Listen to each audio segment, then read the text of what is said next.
Tapi kalian tuh tipe yang saat menghadapi konflik tuh tipe yang nunggu cool down dulu baru bahas, atau bahas sekarang, ramein sekarang, terus ya udah kelar gitu.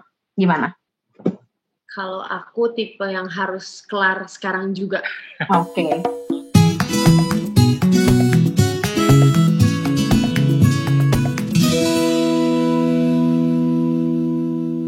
Hai, selamat datang di Bright Story Unveiled yang merupakan podcast persembahan Bright Story.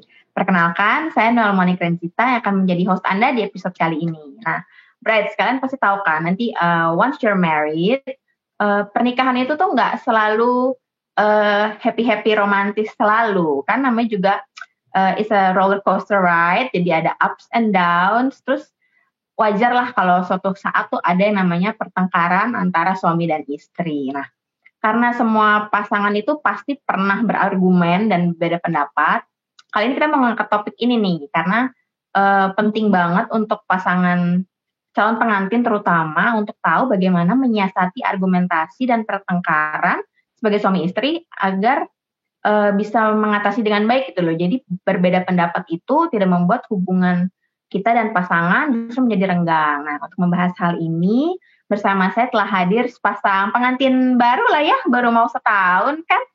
Ada Isyana Sarasvati dan Dr. Rehan Mahdistra. Halo, apa kabar kalian berdua? Baik.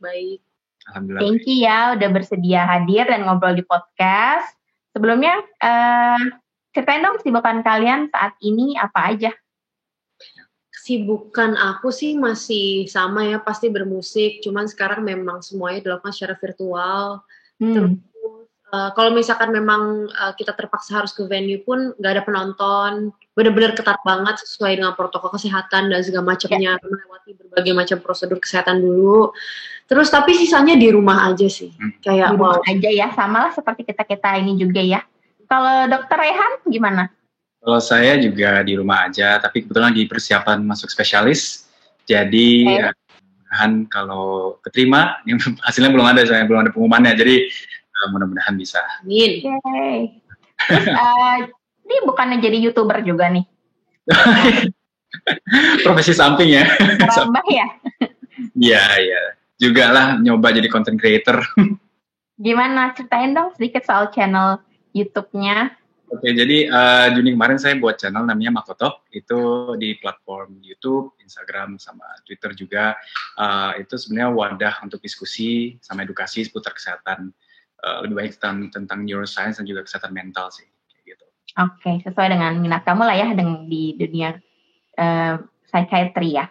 Oke, kita langsung ngobrol aja nih ya soal topik kali ini. Nah, Rehan, Isyan, terakhir kali kita ketemu nih, kalian tuh masih di tahap wedding planning. Nah, sekarang udah hampir 1 tahun, time flies. Jadi, how's married life so far? Ya, seru pasti ya, di luar ya karena satu kan belum honeymoon nih sampai sekarang, terus iya benar. Kayak wah kita benar-benar abis nikah menjalani hidup sebagai newlywed ya sebetulnya, tapi di era pandemi juga kayak gak nyangka juga ya akan seperti itu karena kan kita punya rencana yang banyak sebenarnya tahun ini. Betul. Untuk jalan-jalan berdua, pengen eksplorasi keliling ke sana kemari ke beberapa titik di Indonesia dan di dunia gitu. Cuman seneng banget nggak bisa gitu, tapi tetap pasti seneng banget lah. Tetap senang banget akhirnya sah. Asik, akhirnya sah. Nah, kalian ini kan pacarannya udah lama banget, 12 tahun sebelum akhirnya memutuskan menikah. Nah, jadi bisa dibilang kalian tuh sebenarnya udah saling betul-betul kenal satu sama lain, atau pas baru-baru nikah tuh masih ada hal-hal yang bikin surprise atau bahkan shock, kaget gitu nggak sih? Gimana proses adaptasi kalian tuh dari pacar ke suami istri? Tetap ada sih sebenarnya sebagai pasangan atau pengantin baru kan tetap namanya juga orang tinggal bersama, pasti akan menemukan beberapa hal baru ya. Cuman so far sih minor ya. Iya. Bukan sesuatu yang major, jadi karena memang kenal banget cukup lama sih ya, belasan tahun. Jadi udah tahu gitu karakternya. Cuman paling ya minor-minor doang sih dan tidak mengganggu sama sekali, tidak menjadi isu. Ya bukan jadi persoalan besar sih. Oke, berarti adaptasinya sendiri nggak terlalu sulit ya bisa dibilang. Nah, kalau kepribadian kalian sendiri nih sebenarnya sama, mirip atau justru sebenarnya bertolak belakang? kita sebenarnya ya kalau bilang mirip sih enggak, tapi saling melengkapi ya. Iya. Oke. Bertolak belakang banget nggak sih? Enggak juga ya. Juga. Tapi kita karakternya berbeda. Cuman ternyata perbedaan itu bikin kita benar-benar saling melengkapi ya. Iya, itu. Itu sih. Oh gitu. Jadi perbedaan itu nggak justru jadi sumber berantem dong ya? Enggak, karena kita jadinya nggak dua-duanya batu kan. Kalau dua-duanya batu ntar nggak selesai tuh masalah. Iya. Ini saling kayak Tetris gitu loh. Iya, karena kita juga selama 12 tahun kan belajar untuk mengenal satu sama lain, bahkan bertumbuh bareng juga kan. As a human itu bersama gitu. Jadi ya itu sih sebenarnya udah kita udah bisa belajar cara compromise kayak gitu kan untuk melengkapi. Ada yang kalian rasain nggak sih pas dulu misalnya berantem sebagai pacar, sama sekarang berantem sebagai suami istri tuh menurut kalian ada perbedaan yang signifikan nggak sih? Banget ya. Ya, ini ya apa? Temanya ya. Naro handuk di kasur gitu kali ya. Ya misalkan kalau zaman pacaran dulu mungkin berantem soal hal yang sepele. ABG banget gitu loh. Saat ini dianggap sepele banget sih kalau dipikir-pikir. Ya superficial. Kalau sekarang mungkin berantem karena hal-hal yang berkaitan dengan mungkin apa ya, rumah tangga lah, apa pernak-pernik ini itulah. Emang gitu. Iya, jarang sih tapi. Ya. Lumayan jarang berantem. Tapi jarang. Jarang banget. Jadi memang kalau berantem pun bukan yang masalah ABG. Iya kan, zaman ABG kan balas lama aja tuh bisa jadi persoalan gitu ya. Iya betul. Kalau sekarang tuh benar-benar dia pergi, nggak saling ngabarin juga udah nggak apa-apa gitu loh. Oh lagi pergi ya, oke. Tahu nanti juga pulang ke rumah ya. Ya biasa ya pulangnya ke rumah. Jadi emang mungkin trust-nya kan udah beda kan. Jadi bukan persoalan berantem karena masalah isu trust lagi, tapi lebih ke hal yang lebih fundamental gitu. Oke, tapi kalian tuh tipe yang saat menghadapi konflik tuh tipe yang nunggu cool down dulu baru bahas, atau bahas sekarang, ramein sekarang, terus ya udah kelar gitu. Gimana? Kalau aku tipe yang harus kelar sekarang juga. Oke. Kalau saya sih pribadi, kalau ada masalah biasanya perlu cool down dulu. Jadi paling tidak emosinya diredakan dulu, baru bisa membahas isu itu dengan kepala yang lebih dingin gitu. Secara rasional kan. Tapi ya kita belajar untuk, ibaratnya mungkin di dalam spektrum itu polar opposite gitu kan, di ujung dan ujung, tapi kita ya harus bisa bertemu di tengah sih. Cari titik tengah lah sebetulnya. Gitu kalau menghadapi suatu konflik kayak gitu. So far, trik mengatasi konflik apa sih menurut kalian paling efektif buat kalian berdua? Buat open dan jujur sih. Nomor satu sih yang harus terus terang, jujur, sebisa mungkin ya kalau bisa ya benar-benar nggak ada yang ditutupin. Jadi masalahnya tuntas sampai akar-akarnya kalau perlu. Jadi dibahas masalahnya, apapun itu. Oke, berarti emang jangan dipendem-pendem kali ya.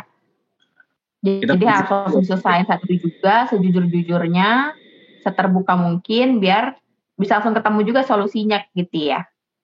Terus kalau misalnya Isyan tahu Rehan lagi nggak mood, atau Rehan tahu Isyan tuh lagi stres atau lagi bad mood juga gitu. Terus kalian gimana tuh mengantisipasi itu biar nggak menjadi pertikaian? Gimana ya?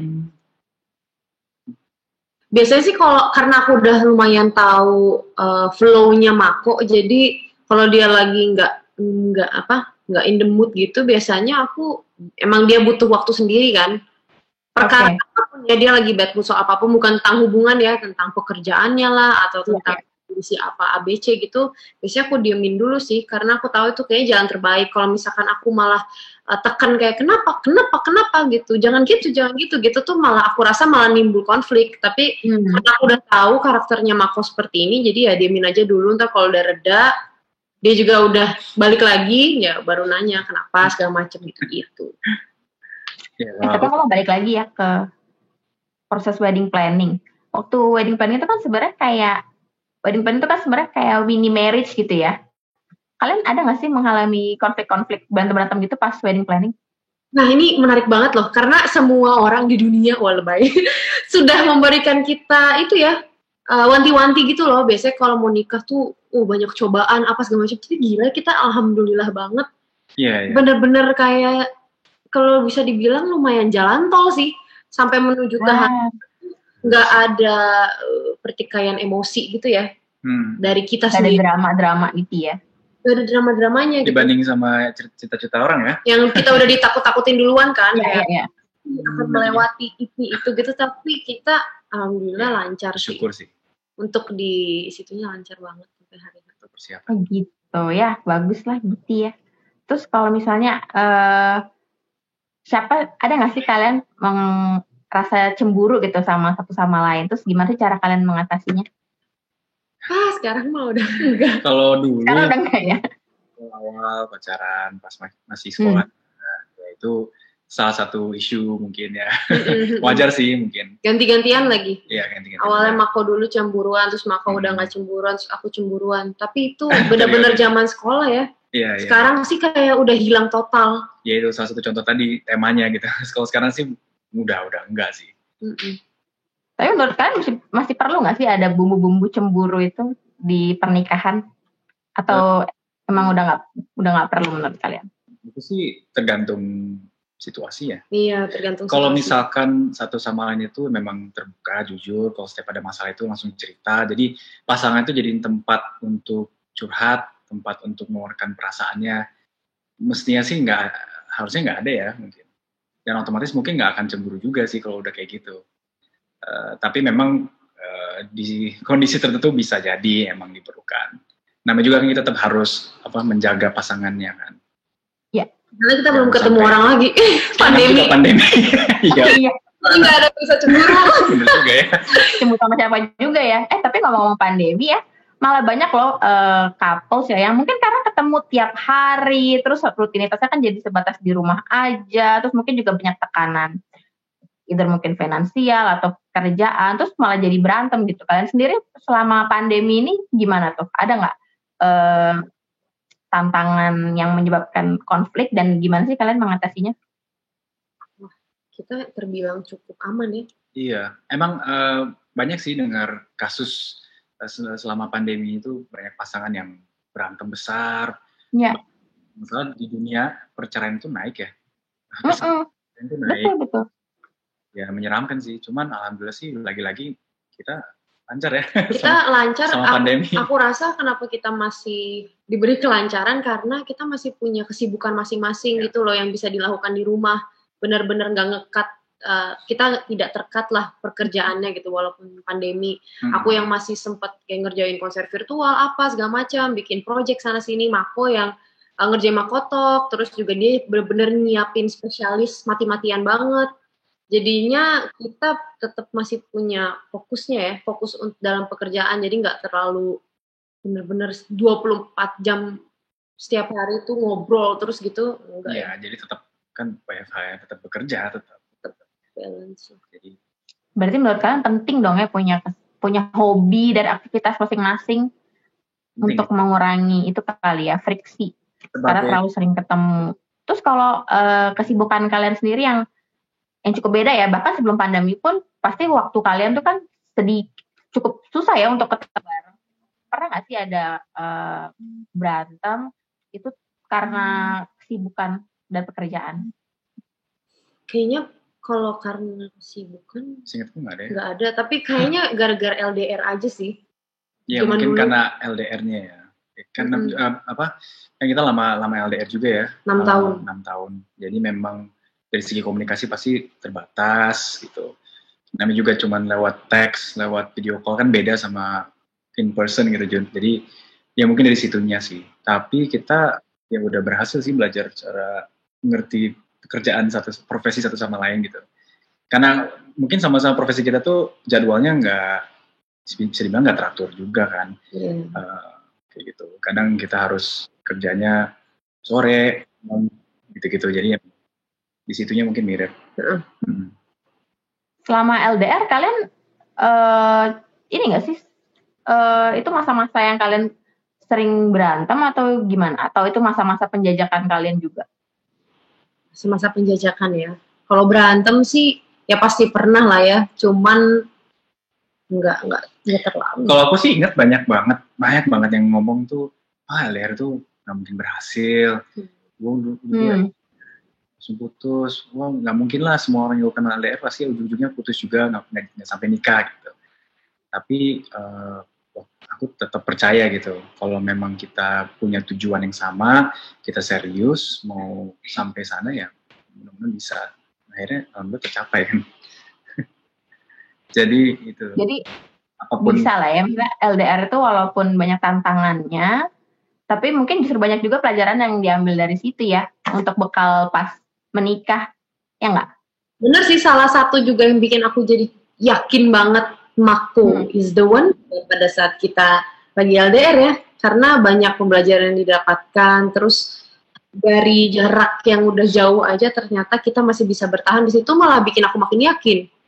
Bukan jadi kayak renggang atau apa, tapi kita berdua malah jadi kayaknya yakin nih gitu. LDR aja bisa bertahan kan. Iya. Langsung. Dan setiap ada masalah yang misalkan muncul tuh, ternyata kita masih bisa solve the problem gitu loh. Walaupun jarak jauh kayak gitu kan. Jadi makin yakin, dan akhirnya kita juga tipikal relationship yang mikirnya tuh jangka panjang. Jadi bukan hari ini doang atau mundur lagi ke belakang kayak yang lalu biarlah berlalu gitu ya. Jadi nggak terlalu banyak mikirin atau fokus ke si konfliknya ya, tapi setelahnya kira-kira. Gitu. Dan itu kalian bawa juga saat sekarang ke kehidupan rumah tangga nggak? Jadi pembelajaran itu ya? Tetap. Jadi emang kita ngeliat ke depan lah, rencana ke depannya apa. Jadi memang kalau ada konflik apapun itu, sebesar apapun ya, jangan berlama-lama di konflik itu sendiri gitu kan ya. Tapi gimana caranya kita get through it dan bisa langsung fokus ke yang berikutnya, itu sih. Oke. Terus kalian kalau misalnya habis berantem gitu ya, gimana sih cara kalian untuk membuat suasana di rumah tuh kembali positif dan menyenangkan? Balik sendiri. Bisa balik sendiri. Iya. Jadi nggak ada kayak habis berantem. Bawa bunga gitu nggak ada. Kayak ada gesture. Mungkin Isan harus dirayu-rayu. Kayaknya tahu-tahu udah baik kan aja. Iya. Udah kayak biasa gitu, udah ngomongin yang lain, lagi main lah atau apa gitu, lagi ngobrol kayak biasa. Oh parah, kita nggak romantis. Iya, beda-beda sih tiap pasangan. Cuman ya. Biasanya balik sendiri kok, ya kita balik sendiri. Kalau yang minta maaf biasanya siapa tuh yang minta maaf duluan, atau ada yang paling gengsi minta maaf gitu? Ada nggak? Kalau gengsi? Ya tergantung konfliknya. Sebenarnya kadang juga sebagian besar konfliknya kan pasti kan konflik karena perbedaan perspektif seringkali gitu. Misalkan aku gini, ya menurut aku kayak gini, menurut kamu kayak gitu. Jadi ya sama-sama ngerasa dia benar kan. Cuman pada akhirnya ya udah, ya itu balik-balik sendiri gitu. Nggak ada. Mencapai resolusinya sendiri gitu kan. Ya. Kalau misalkan emang antara yang satu tuh nggak ada yang mutlak salah sih, ya nggak usah minta maaf ya. Karena kayak misalkan beda persepsi. Stop aja gitu kali ya. Tapi kalau memang salah satu dari kita salah, kita pasti akan minta maaf gitu dan mengakui gitu, admit. Itu. Dan kalau gengsi sih enggak sih kayaknya untuk minta maaf. Gitu. Iya, udah enggak ya? Udah enggak.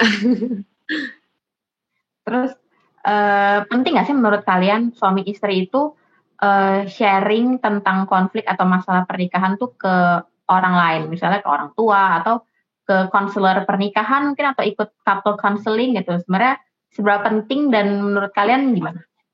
Itu gimana Pak Dokter aja? Iya Pak Dokter. Kalau menurut aku sih penting. Kalau memang hubungannya udah di tahap yang udah stuck banget, sama-sama nggak bisa mencari solusi yang terbaik gitu kan ya nggak apa-apa untuk mencari second opinion ke orang lain, keluarga terdekat, sahabat, atau mungkin lebih preferable lagi sih ke profesional kalau diperlukan seperti itu, konselor pernikahan. Karena juga kalau psikolog ataupun psikiater juga beberapa kali menyediakan layanan marriage counseling hubungan dan sebagainya. Jadi memang itu dinilai cukup penting ya dalam dinamika kehidupan pasangan gitu. Karena pasti kan pasangan akan menemukan mungkin periode-periode di mana mereka benar stuck kayak gitu kan, seolah-olah di lubang yang dalam banget, dan di situ ya saat yang tepat untuk mencari pertolongan. Menurut saya kayak gitu sih. Jangan takut, jangan segan untuk mencari pertolongan kalau memang diperlukan. Tapi mungkin ada kadarnya juga kali ya, nggak semua diceritain ke orang atau. Kalau memang ke profesional kayak gitu kan, kalau konselor pernikahan pasti kan dia udah tahu apa yang harus dibahas kan, bagaimana apa aja yang harus disampaikan, apa yang boleh ditahan kayak gitu kan. Kalau memang sama profesional, tapi kalau sama keluarga dan sebagainya mungkin yang menurut pasangannya nyaman aja sih. Gitu. Tapi ada loh yang bilang berantem itu bumbu pernikahan kan, jadi dan sebenarnya emang banyak kok yang kita bisa pelajari dari bertengkar dengan pasangan gitu, misalnya jadi tahu ekspektasi satu sama lain, jadi tahu maksudnya dia maunya gimana, sudut pandang dia gimana. Nah, kalau menurut Isyana dan Rehan, apa aja sih manfaat yang dirasakan dari adanya bumbu-bumbu pernikahan ini?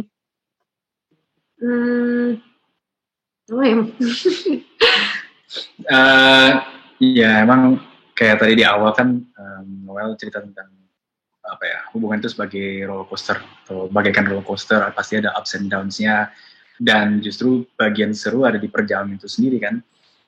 Kalau roller coaster dia cuman lurus doang itu kan ya garing mau naik gitu. Kalau roller coaster kan seru karena dia ada muter-muternya, naik turunnya gitu ya, kurang lebih seperti itu sih. Ya kayak hidup sebenarnya. Itu yang membuat hubungan itu menyenangkan sih.